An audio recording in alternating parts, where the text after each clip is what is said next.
Hello, good day. Mike McCully here once again to give you a bit of an overview on the fire situation. I'm stationed with the BC Wildfire Service out of Williams Lake.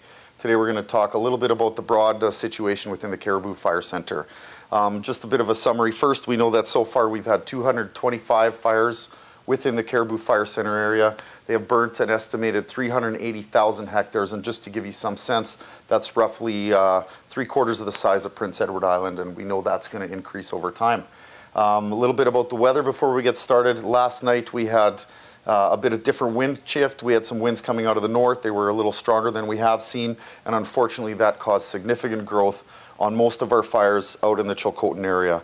We saw the Precipice Creek fire grow towards Anaheim Lake. We saw the Clean fire grow in a easterly direction. We know that the Tawtree fire was extremely active today, putting off quite a few large columns of smoke, as well as the Bezico River fire. It took a very extensive run as well. So that's the general situation out in the Chilcotin. We know that that's going to stay the same. We expect some more winds tonight. We saw less smoke and overcast today because of those winds. That's good news for us in terms of being able to use our aircraft to do fire suppression, but the bad news is that comes with a lot higher temperatures. Once the smoke lifted yesterday in areas like Alexis Creek, we saw temperatures increase approximately 10 degrees, and instantly our fire activity picks up. We see increased fire activity, and our fires are growing in a lot of directions. Little different scenario around Williams Lake. These three fires here, we did not see the same extensive winds that they were seeing out west and to the north. Those fires, while they are active and continue to have hot spots within them, they have not grown outside of their boundaries. So there's some good news there. Having said that, we are working really hard to make sure we're working on those hot spots. The forest and the grasslands are truly tinder dry. One spark will cause a major fire and cause things to grow and happen like we're seeing in places like Tawtree and Hansville. We also know that the Elephant Hill fire down to the south, it continues to grow. In fact, today we know that it grew to the southeast and challenged Highway 1 again, and of course it continues to grow in this northerly direction around the town of Clinton and to the north. We also see some activity on these fires up by Quesnel Lake. There's one fire particularly right here on the ridge that's quite visible to people, and we're happy to say that as of today we have engaged our partners in industry, and they were out there with equipment getting started on actioning that fire. We're going to keep working on that very hard.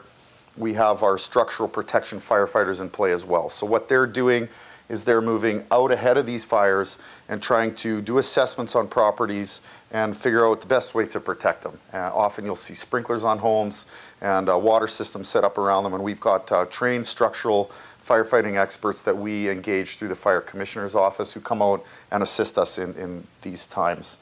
Again, back to the fires around Williams Lake, one of the activities we did today was we used some water skimmers to pick water out of Big Lake and apply it to the top end of the White Lake fire. It's been quite active in this area. You can see it down here along this top. So again, we used water skimmers to pick water out of Big Lake, and they were cooling this area. Doesn't mean that that fire was growing and increasing in size. It simply means that we were trying to cool that area off with the water and allow our ground crews to get in there behind them and do that really hard work of digging down and put the fire out. We use different types of aircraft to do that. We use air tankers that land on the runway and take retardant into their tanks, fly out and deposit on the fire. And then we use the aircraft that we saw today, the water skimmers or scoopers, who pick water out of lakes, fly over and deposit it on the land. So it's an excellent suppression technique for us. It really helps our ground crews get going.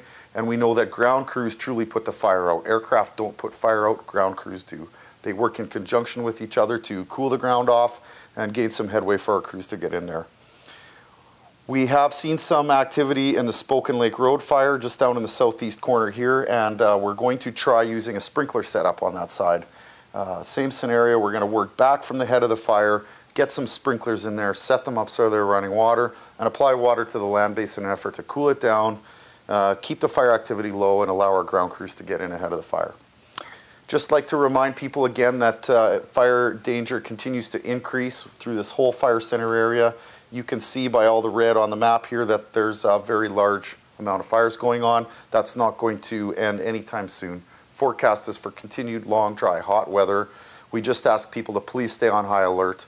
Please call in new wildfires if you see them to star 5555 on your cell phone.